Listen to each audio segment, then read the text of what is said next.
हम जो देख रहे हैं वह सत्य है या सत्य से परे है? क्या हम सबको ये जिज्ञासा नहीं होती कि हम सत्य को जानें, या सत्य को जानना या अर्थात अपने आप को जानना ही है?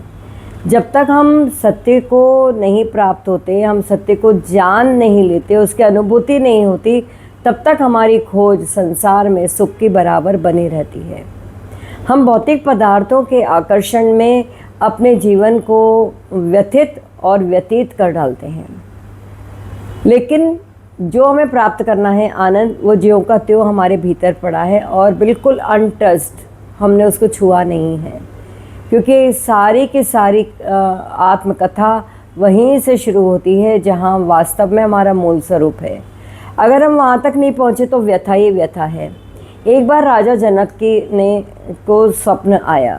राजा जनक ने सपना देखा कि वो अपने ही राज्य में भिखारी हो गए हैं। उनके पास में कुछ भी नहीं बचा, तन पे कपड़े नहीं हैं और उन्हें भूख प्यास से विहल हो रहे हैं। वे देखते हैं कि राज्य में, उनके ही राज्य में वो इस तरह से घूम रहे हैं जैसे उनके पास में अब शेष कुछ भी नहीं बचा, बिल्कुल कंगाली की हालत में है। वे वहाँ पर एक मंदिर के बाहर भोजन परोसा जा रहा है और वहाँ पर वो बैठते हैं, लेकिन जब तक उनका नंबर आता है तब तक वो भोजन भी समाप्त हो जाता है और वो बहुत दिन से भूख प्यास से पीड़ित हैं। तब कोई उन्हें कहता है कि नहीं राजा, आप आगे की तरफ जाके बैठिए, वहाँ से पंगत शुरू होती है, वहाँ से भोजन परोसा जा रहा है। जब वे वहाँ पर आगे जा कर के बैठते हैं तो वहाँ से पता चलता है कि इस बार जो परोस रहा था उसने पीछे की तरफ से परोसना शुरू किया है। तो वहाँ तक आते आते फिर आज भोजन ख़त्म हो जाता है और वो हैरान हो जाते हैं कि अब मैं क्या करूँ। फिर जब वे सोकर उठते हैं तो फिर देखते हैं कि वही पलंग, वही राजमहल, तो ये क्या है। इसी तरह से वो एक बार और देखते हैं कि वो स्वप्न में एक चिड़िया बन गए हैं। तो जब वो घबरा जाते हैं और स्वप्न जब उनका टूटता है तो फिर वही उनकी व्यथा कि मैं कौन हूँ, कहाँ हूँ, किधर हूँ, ये क्या था। तो वो इतने बेचैन हो जाते हैं कि वो उसके समाधान की खोज करने लगते हैं। एक बार अष्टावक्र जी उनके राजमहल में आते हैं। सभी दरबारी उनको देख करके हंसने लगते हैं।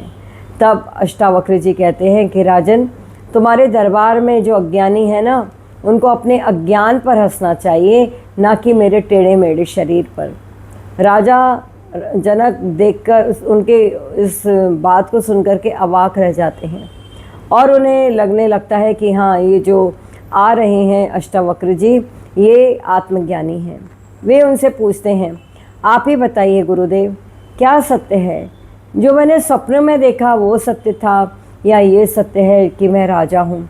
तो उन्होंने कहा, ना राजा, वो भी स्वप्न था, वो मिथ्या था, वो भी आपके अंदर ही उठा मकड़ी के जाल के समान। जैसे मकड़ी जाला बुनती है वैसे ही अपना और अंदर समेट लेती है, ऐसे ही सपना आप ही की चेतना में उठा। आप ही की चेतना के वो नाना रूप रंग थे और जब आप नींद से उठे तो आप में ही सिमट गया। ठीक इसी प्रकार से ये जीवन भी एक स्वप्न की भांति है। ना हम वैसे हैं जो हम आज अपने आप को देख रहे हैं, ना वैसे रहेंगे। केवल आत्मा सत्य है। जब हम इसको जान लेते हैं तभी हमारी सारी जो खोज है बाहर की भौतिक पदार्थों में, जो हम सुख खोज रहे हैं, एक ऐसा सुख जो कभी हमें दुख ना दे, जो कभी बदले नहीं, और उसी के ढूंढते ढूंढते हम व्यतीत हुए जा रहे हैं और हैरान हैं, परेशान हैं, लेकिन वो हमें प्राप्त नहीं हो रहा। क्योंकि जहाँ खोया है वहाँ हम पा नहीं रहे, क्योंकि हमने अपने भीतर ही जाकर के पाया जाएगा। क्योंकि तो वहाँ हमारे ही स्वरूप से अलग नहीं हो सकता, वो वहीं पर है। तो जब आत्मानुभूति होती है, तो आत्मानुभूति क्या है? हम इसी को स्पिरिचुअलिटी कहते हैं। आज मॉडर्न ज़माने में स्पिरिचुअलिटी हम जो कहते हैं, आध्यात्मिकता को ही हम स्पिरिचुअलिटी कहते हैं। उसका इंग्लिश शब्द है, वर्ड है स्पिरिचुअलिटी। स्पिरिचुअलिटी अर्थात क्या? उस सत्य का एक्सप्रेशन जो एक बार जान लिया जाए, उससे जो रिवील हो जाए आपके भीतर, वो फिर कभी बदल नहीं सकता। वो एक आनंद की स्थिति है, ज्ञान की स्थिति है। जैसे अंधेरा एक बार दूर हो गया सूर्य के आने से, तो फिर वहाँ पर कभी अंधेरा हो नहीं सकता जहाँ सूर्य है। इसी प्रकार से जब आपको सेल्फ रियलाइजेशन हो जाए तो उसके बाद फिर हमें पता चलता है कि संसार मिथ्या है, अर्थात जैसा ये है वैसा हमको दिखाई नहीं दे रहा। क्योंकि देखने के लिए हमारे पास में एक दृष्टि चाहिए, विज़न चाहिए, और हमारा विज़न अगर क्लियर है तो हमको बहुत अच्छे से पता चल जाता है कि संसार और कुछ नहीं, बस परमात्मा है। लेकिन हम यहाँ तक पहुँचते ही नहीं हैं और हम बहुत सारी चीज़ें हम यहाँ पर संसार में पाने की अभिलाषा में भागते रहते हैं। जैसे समुद्र के किनारे सीपियाँ पड़ी हों और किसी को पता ना हो कि ये सीपी है, वो चांदी की भांति चमकती है। कोई दूर से देखे तो लगता है चांदी पड़ी है, लेकिन वहाँ जाता है तो पता चलता है सीपी है। ऐसे जहाँ जहाँ हम संसार में जाते हैं कि यहाँ सुख है, यहाँ मुझे सब कुछ प्राप्त हो जाएगा, यहाँ पे ही विषय जो सुख हम प्राप्त करने जाते हैं, वास्तव में वो अपने आप को धोखा देने के बराबर है। संसार बुरा नहीं है। जैसे नाव पानी पर चलती है, अगर वही पानी नाव में आ जाता है तो नाव डूब जाती है। इसी प्रकार से संसार जो बाहर है, जो सरक रहा है, ये सब कर्म ही के पुतले हैं। यहाँ पर एक अभिनय चल रहा है, एक रंगमंच है जहाँ पर कर्म की सब कठपुतलियाँ हैं। लेकिन एक और हम स्वतंत्र हैं स्वयं को जानने के लिए, हम भाग्य के अधीन नहीं हैं, हम एक और बिल्कुल मुक्त हैं। इसलिए मानव जीवन का पूरा पूरा हमें लाभ उठाना चाहिए। और जब तक हमें वो नहीं पता, तब तक हमारा भटकाव और संसार में अटकाव कोई दूर नहीं कर सकता, क्योंकि हम बॉडी कॉन्शियसनेस में हैं और एक दूसरे को हम ब्लेम करते हैं कि इसके कारण दुख हुआ, इसके कारण दुख हुआ। लेकिन दुख का मूल स्रोत अज्ञान है, इग्नोरेंस है, हमारा स्वयं को नहीं जानना। हम अपने घर से ही भटक गए तो कहाँ सुख मिलेगा। हम दर्पण में जिसको देख रहे हैं वह तो एक रिफ्लेक्शन मात्र है हमारा, वो वहाँ दर्पण में तो कोई नहीं है। अगर हम हाथ से टच करें तो वहाँ कौन है? कोई नहीं। वहाँ तो एक रिफ्लेक्शन मात्र है, एक छाया मात्र है। मूल तो हम हैं, और मूल भी हम कहाँ हैं? हमारे में अगर चेतना ना हो, हम चेतन ना हो, तो हमारा इस शरीर भी निष्क्रिय हो जाएगा। तो हम चेतन है, इसको जानना है, हम आत्मा है। ये शरीर जो हमारे बदल जाते हैं बार बार, ये मिथ्या है, ये परिवर्तनशील जगत कहलाता है। तो हमारी जो फाउंडेशन है वो हमारी स्पिरिचुअलिटी है।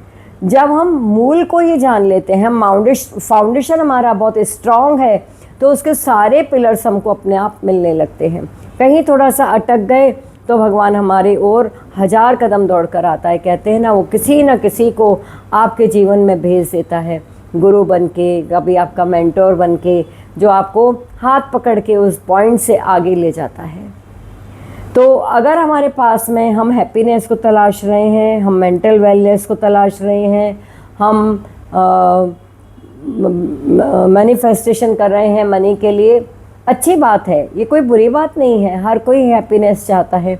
लेकिन अगर हम मूल को ही प्राप्त कर लें, अगर हम फाउंडेशन में ही चले जाएं, अगर हम इस जगह पर पहुंच जाएं जहां पर ये सब है, उसको हम कहते हैं द कंप्लीटनेस। वो है अपने आप को जानना, सेल्फ रियलाइजेशन। फिर हमारे पास में फ्रीडम है, आनंद है, ब्लिस है। हैप्पीनेस तो बहुत छोटी सी बात है, ब्लिस कहेंगे एक समता की स्थिति, जहाँ सुख है ना दुख है, ना जहाँ आना है ना जाना है, ना पाना है ना खोना है, ना पाप है ना पुण्य है। वहाँ सिवा आपके अपने कुछ नहीं है। उसको जानने के लिए हम यहाँ पर आए हैं। आपको बहुत सारी शुभकामनाएं। तो आप संसार में करिए जो कुछ भी करना है। इसे हम बहुत सारे मेडिटेशन की मेथड से करते हैं। इसलिए करते हैं कि हम जहाँ पर अटक गए हैं, हम मेडिटेशन के द्वारा उन सब आवरणों को हटा दें, हम अपने अनंत की गहराई में जाएं, जहाँ शांति ही शांति है, प्रेम ही प्रेम है, एक अमृत का स्रोत है, एक अमृत का झरना है जो गीत गुनगुना रहा है, जहाँ एक फ्लूट बज रही है, जहाँ पर तारे गुनगुना रहे हैं, जहाँ पर फूल खिल रहे हैं, बसंत ही बसंत है, बाहर ही बाहर है। ये कोई कविता नहीं है, ये सत्य है। वहाँ पर पहुँचने के बाद ही पता चलता है कि हम कौन है, हु आई एम। जो बाहर हम देख रहे हैं ये तो हमारा परसेप्शन है, बस जैसी दृष्टि वैसी सृष्टि। जैसा भी आपके पास ज्ञान होगा आप उसी दृष्टि से देखेंगे। तो जो बाहर दिख रहा है वो आपका अपना दृष्टिकोण है, इससे अधिक कुछ भी नहीं। अगर आपका विज़न क्लियर हो जाए, आपकी थर्ड आई ओपन हो जाए, तो अज्ञान, आपका इग्नोरेंस ख़त्म हो जाएगा और आपको सत्य पता चल जाएगा। और जब तक सत्य पता नहीं है हम अतृप्त रहेंगे, हम अनसेटिस्फाइड रहेंगे। पूरा सेटिस्फेक्शन पाने के लिए खुद को जानना बहुत ज़रूरी है। नमस्कार।